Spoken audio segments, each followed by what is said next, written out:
2026 সালে যদি হাতে মাত্র 10 থেকে 30,000 টাকা থাকে তাহলে এই 3টা খামার আইডিয়া জানলে চাকরির পেছনে আর দৌড়াতে হবে না। অনেকে ভাবে খামার মানে লাখ টাকা, বড় জায়গা, কিন্তু বাস্তবতা হলো বাংলাদেশে এখন ছোট খামারই বড় লাভ হচ্ছে। অনেক ভাই আমাকে কমেন্ট এবং ইনবক্সের মাধ্যমে বলেছেন কম পুঁজিতে খামার করার আইডিয়া দেওয়ার জন্য। আজকের ভিডিওটা তাদের জন্য। তো চলুন দেখি 2026 সালে কম পুঁজিতে সবচেয়ে সেফ 3টা ফার্মিং আইডিয়া। নাম্বার 1, কোয়েল পাখির খামার। মাত্র 35 থেকে 40 দিনে ডিম দেওয়া শুরু করে। অল্প জায়গা আর খাবার খরচও তুলনামূলক কম। একটা পাখি বছরে দেয় প্রায় 250 থেকে 300টা ডিম আর মাংস দুটোর চাহিদাই দিন দিন বাড়ছে।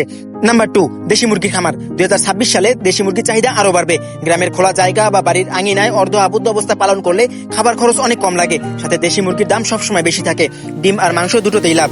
নাম্বার 3, ছাগল মোটা তাজাকরণ খামার। মাত্র 3 থেকে 4 মাসে ছাগলের ওজন বাড়িয়ে বিক্রি করা যায়। কোরবানির সময় বা বাজারে সবসময় ছাগলের দাম ভালো থাকে, ঝুঁকি কম, ক্যাশ ফ্লো দ্রুত। এই 3টা খামারের কমন বিষয় কি জানেন? কম পুঁজি, ছোট জায়গা আর নিয়মিত যত্ন নিলেই লাভ।